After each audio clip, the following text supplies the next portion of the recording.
안녕하세요. 삶의 지혜와 깊은 울림을 나누는 시간입니다. 오늘 우리는 많은 신앙인들이 오랫동안 품어온 질문, 바로 예수님께서 말씀하신 하나님의 나라가 과연 무엇인지에 대해 깊이 탐구해보고자 합니다. 본격적인 이야기에 앞서 오늘 이 말씀이 여러분의 마음에 큰 은혜와 위로가 되기를 소망합니다. 만약 이 내용이 가치가 있다고 느껴지신다면 주변의 소중한 분들에게 공유해 주십시오. 여러분의 작은 나눔이 누군가에게는 큰 힘과 깨달음이 될 수 있습니다. 이 영상을 보시는 모든 분들의 삶에 하나님의 평강이 가득하기를 기도합니다. 많은 분들이 하나님의 나라 혹은 천국이라는 말을 들으면 우리가 이 고된 세상을 참고 견디다 보면 언젠가 죽어서 가게 될 저 멀리 하늘 위에 있는 아름다운 곳을 떠올립니다. 이 땅의 모든 고통과 슬픔에서 벗어나 영원한 안식을 누리는 곳. 그것이 우리가 흔히 그려온 천국의 모습입니다. 하지만 예수님께서 선포하신 하나님의 나라가 가까이 왔다는 말씀의 본질은 단순히 우리가 세상을 떠나 다른 곳으로 간다는 의미가 아니었습니다. 하늘이라는 단어는 때로 하나님 그 자체를 경외하는 마음으로 표현하는 방식이었습니다. 그렇기에 하나님의 나라는 우리가 이 땅을 탈출하여 가는 피난처가 아닙니다. 오히려 그 반대입니다. 하늘은 이 땅을 다스리시는 최고 경영자의 집무실과도 같은 곳입니다. 바로 그 하늘의 통치가 이 땅에 임하는 것, 그리고 마침내 하늘과 땅이 온전히 하나가 되는 것, 그것이 바로 하나님 나라의 완성입니다. 이 개념을 제대로 이해하기 위해서는 우리는 시간을 거슬러 1세기 유대인들의 삶 속으로 들어가 보아야 합니다. 그들이 하나님의 나라가 가까이 왔다는 말을 들었을 때 그것은 어떤 의미로 다가왔을까요? 1세기 유대의 역사가 요세푸스의 기록이나 구약 성경의 여러 구절들을 보면 당시 사람들은 하나님께서 왕이 되신다는 언어에 매우 익숙했습니다. 시편에는 여호와께서 다스리시니 스스로 권위를 입으셨도다 라는 찬양이 울려 퍼졌습니다. 성전에서는 하나님이 그의 백성들의 찬양 위에 좌정하시고 온 세상을 다스리시는 왕이심을 노래했습니다. 하지만 그들의 현실은 어떠했습니까? 성전 밖으로 나오면 세상은 하나님의 통치와는 거리가 멀어 보였습니다. 로마 제국의 압제 아래 신음하고 있었고 온갖 불의와 고통이 가득했습니다. 그래서 그들은 성전 안에서의 찬양이 미래에 이루어질 완전한 현실의 예고편이라고 믿었습니다. 언젠가 하나님께서 직접 개입하셔서 이 모든 부조리를 바로잡고 진정한 왕으로 이 땅에 군림하실 것이라는 소망을 품고 살았던 것입니다. 이사야 신두장의 예언처럼 좋은 소식을 전하며 구원을 공포하며 시온을 향하여 이르기를 내 하나님이 통치하신다 하는 자의 산을 넘는 발이 어찌 그리 아름다운가 라는 말씀이 성취되기를 기다렸습니다. 이러한 상황은 어쩌면 우리 한국인들에게는 그리 낯설지 않게 들릴지도 모릅니다.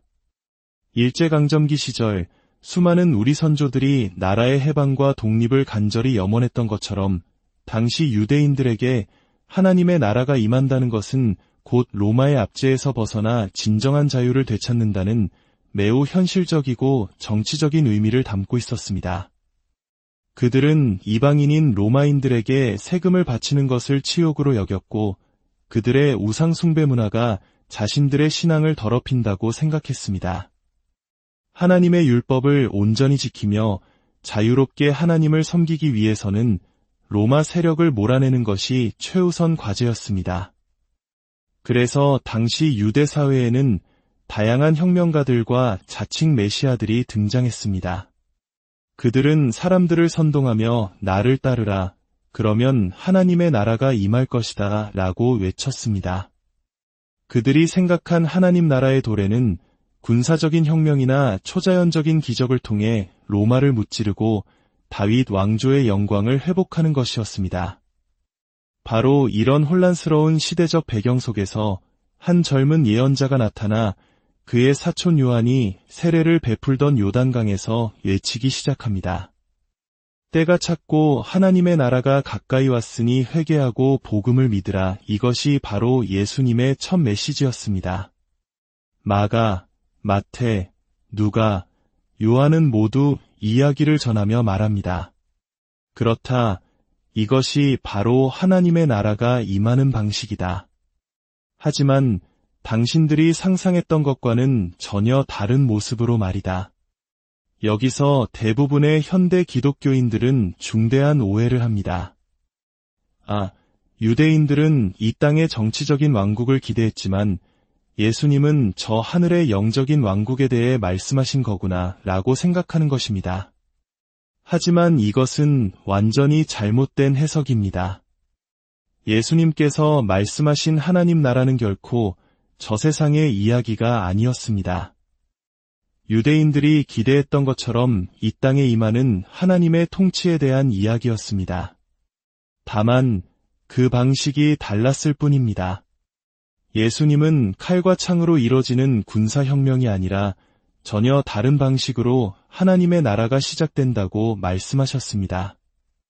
그 나라는 밭에 씨를 뿌리는 농부의 비유와 같고 두 아들을 둔 아버지의 이야기와 같으며 마침내 이스라엘의 메시아가 온 세상의 죄를 짊어지고 수치스러운 죽음을 맞이하는 것을 통해 이루어집니다. 방법은 다르지만 하나님의 뜻이 하늘에서 이루어진 것 같이 땅에서도 이루어지리이다라는 비전 자체는 동일했습니다. 오늘날 우리에게 하나님의 나라나 천국의 왕국이라는 말은 고풍스럽고 우리의 사후 세계에나 영향을 미치는 단어처럼 들릴지 모릅니다. 하지만 예수님 시대에 그 말은 그런 의미가 전혀 아니었습니다. 그것은 아브라함과 이삭과 야곱의 하나님, 유일하신 참 하나님께서 그의 권능을 되찾으시고 온 세상을 친히 다스리신다는 선포였습니다. 이사야서의 예언처럼 하나님이 통치하신다는 증거는 강대국 바벨론이 무너지고 포로되었던 백성이 고향으로 돌아오며 하나님께서 친히 그들 가운데 임재하시는 것으로 나타났습니다. 이것이 바로 하나님의 나라입니다. 다니엘서에서 느부갓네살 왕이 하늘이 다스리는 주를 아시리이다라고 고백하는 것처럼 하늘은 하나님을 지칭하는 경외의 표현이었습니다. 그러므로 천국, 즉 하늘의 나라는 우리가 이 땅에서 도망쳐가는 곳이 아닙니다. 오히려 하늘은 이 땅이 다스려지는 중심부, 즉 컨트롤 타워입니다. 그리고 언젠가 그 하늘과 땅은 하나로 합쳐질 것입니다. 이것이 요한계시록과 에베소서 한 장이 보여주는 위대한 비전입니다. 예수님의 모든 사역은 바로 이 하나님의 나라를 보여주는 것이었습니다. 그 나라는 때로 비유와 이야기로 설명되었고 때로는 죄인들과 함께하는 잔치를 통해 혹은 당시 종교 지도자들을 꾸짖으시는 모습을 통해 드러났습니다. 또한 놀라운 치유의 기적들을 통해 하나님의 나라가 바로 지금 이곳에 새로운 사랑과 생명, 그리고 구원으로 임하고 있음을 보여주셨습니다. 이 모든 것은 우리가 이 세상을 떠나 하늘로 가기 위한 예행 연습이 아니었습니다. 하나님의 구원하시는 사랑이 이 땅의 실제 삶을 변화시키는 생생한 현장이었습니다. 우리는 너무나 오랫동안 많은 것을 잘못 이해해 왔는지도 모릅니다. 오늘날 대부분의 기독교인들은 신앙의 최종 목표가 우리의 영혼이 천국에 가는 것이라고 생각합니다. 하지만 그것은 성경이 말하는 핵심이 아닙니다. 신앙의 진정한 목표는 하나님의 사랑과 주권이 하늘에서와 같이 이 땅 위에서 온전히 실현되는 것입니다. 예수님께서 우리와 함께 하시기 위해 이 땅에 오신 것은 일시적인 방문이 아니었습니다. 그것은 하나님께서 그의 집으로 돌아오시는 사건, 즉 귀향이었습니다. 사도행전 2장에서 성령님이 제자들에게 임하신 사건은 마치 출애굽기 40장에서 성막에, 열왕기상 8장에서 성전에 하나님의 영광이 임하셨던 것과 같습니다. 하나님께서 그의 백성 가운데 거하시기 원하셨던 그 오랜 꿈이 마침내 이루어지기 시작한 것입니다. 성령님을 주신 것은 우리가 힘든 인생을 살아가는데 약간의 도움을 주시기 위함이 아닙니다. 그것은 하나님께서 본래 거하시기 원하셨던 바로 그곳, 우리 안에 그의 집을 삼으시는 장엄한 사건입니다. 물론 이러한 관점의 전환은 하루아침에 이루어지지 않을 수 있습니다. 마치 강의실에서는 이해가 되는 것 같다가도 문을 나서는 순간 다시 원래의 생각으로 돌아가는 것처럼 말입니다. 하지만 이 새로운 관점을 가지고 성경을 다시 읽기 시작할 때 수많은 구절들이 마치 잠에서 깨어난 듯 새로운 의미로 다가올 것입니다. 우리는 구약은 이 땅의 현실적인 문제에 대한 이야기이고 신약은 천국에 가는 영적인 이야기라는 거대한 벽을 우리 스스로 세워왔습니다. 빌립보서 3장에 우리의 시민권은 하늘에 있는지라 라는 구절이 있습니다. 많은 사람들은 이 구절을 보며 거봐, 우리가 언젠가 돌아갈 곳이 바로 저기야 라고 말합니다. 하지만 당시 로마의 식민 도시였던 빌립보에서 로마 시민권이 갖는 의미는 언젠가 로마로 은퇴해서 돌아가기 위함이 아니었습니다. 오히려 그 반대였습니다. 그들은 자신들이 사는 그곳, 그리스 북부 지역에서 로마의 문명과 질서를 전파하고 구현해야 할 로마의 대리인이었습니다. 마찬가지로 우리의 시민권이 하늘에 있다는 것은 우리가 바로 지금 이 땅에서 하늘의 문명, 즉 하나님의 통치를 실현해야 할 하늘의 대리인이라는 뜻입니다. 그리고 하늘로부터 구원하는 자고주 예수 그리스도를 기다리노니 그가 우리의 낮은 몸을 자기 영광의 몸의 형체와 같이 변하게 하시리라는 말씀은 주님이 다시 오셔서 우리를 데려가신다는 의미가 아닙니다. 주님께서 다시 오셔서 이 땅 위에 하나님의 나라를 세우는 그 위대한 작업을 완성하신다는 뜻입니다. 예수님께서 가르쳐 주신 기도를 기억해 보십시오. 나라가 임하시오며 뜻이 하늘에서 이루어진 것 같이 땅에서도 이루어지이다. 그렇습니다. 하나님의 나라는 지금도 여기에 있습니다. 사도행전 1장에서 제자들이 예수님께 묻습니다. 주께서 이스라엘 나라를 회복하심이 이때니까? 예수님의 대답은 아니가 아니었습니다. 오히려 그렇다. 그러나 너희가 생각하는 방식으로는 아니다였습니다. 예수님은 때와 시기는 아버지의 권한에 있으니 너희가 알 바 아니요. 오직 성령이 너희에게 임하시면 너희가 권능을 받고 내 증인이 되리라고 말씀하셨습니다. 이스라엘의 왕이시여 온 세상의 왕이신 예수님의 증인이 된다는 것, 그것이 바로 현재 진행형인 하나님의 나라의 모습입니다.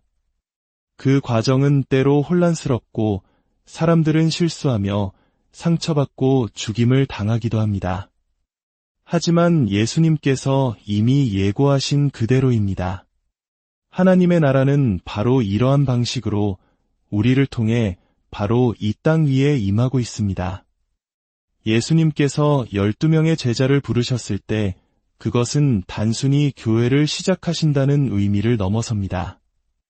1세기에 어느 누구라도 한 예언자가 하나님 나라를 선포하며 12명을 선택하는 것을 본다면 그것이 이스라엘의 12지파, 즉 이스라엘의 회복과 갱신을 상징한다는 것을 즉시 알아차렸을 것입니다.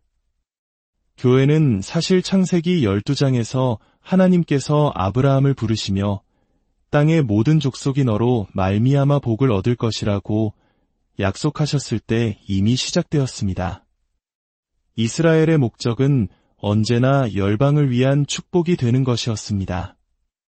그러나 약속을 품은 그들 역시 아담 안에 죄성을 지니고 있었기에 그 사명을 온전히 이루지 못했습니다. 예수님께서 12제자를 부르신 것은 바로 위대한 계획을 다시 본궤도에 올려놓으시는 사건이었습니다. 물론 제자들은 예수님의 죽음 이전까지 이를 온전히 깨닫지 못했습니다. 그들은 여전히 로마를 무찌를 정치적 혁명을 꿈꿨습니다. 하지만 예수님께서 맞서 싸우려 하셨던 진정한 원수는 로마 제국이 아니었습니다. 그것은 온 세상을 혼돈과 어둠 속에 가두는 사탄의 권세였습니다. 그리고 그 어둠의 권세를 이기는 유일한 길은 십자가 위에서 인류의 모든 죄악을 짊어지시는 것이었습니다. 우리는 흔히 예수님이 내 죄를 위해 죽으셨기 때문에 나는 천국에 갈 수 있다고 말합니다. 하지만 신약 성경이 말하는 복음의 스케일은 그보다 훨씬 거대합니다. 예수님께서 당신의 죄를 위해 죽으심으로 어둠과 혼돈의 세력이 무너지고 하나님의 나라가 마침내 하늘에서와 같이 이 땅에 임할 수 있게 되었다. 그리고 그 증거가 바로 사흘 만에 죽음을 이기시고 부활하신 사건입니다. 예수님의 몸 안에서 새로운 창조가 시작된 것입니다. 오늘 말씀을 마무리하며 우리 안에 깊이 뿌리박힌 생각의 틀을 깨뜨리는 용기가 필요함을 느낍니다. 하나님의 나라는 우리가 언젠가 떠나갈 머나먼 미래의 장소가 아닙니다. 그것은 예수 그리스도의 십자가와 부활을 통해 이미 시작되었고 성령님을 통해 바로 지금 우리 안에서 그리고 우리가 살아가는 이 세상 속에서 확장되어가는 현재의 실제입니다. 우리는 이 땅에 발을 딛고 살아가는 하늘의 시민들입니다. 우리의 가정에서, 우리의 직장에서, 우리의 이웃과의 관계 속에서 하나님의 사랑과 정의, 평화와 기쁨을 실천하며 살아갈 때 바로 그곳이 하나님의 나라가 됩니다. 오늘 하루 여러분이 머무는 모든 곳에서 하늘의 시민다운 삶을 살아내시기를, 그리하여 여러분을 통해 하나님의 나라가 이 땅 위에 아름답게 세워져 가기를 간절히 기도합니다. 주님의 은혜와 평강이 여러분과 항상 함께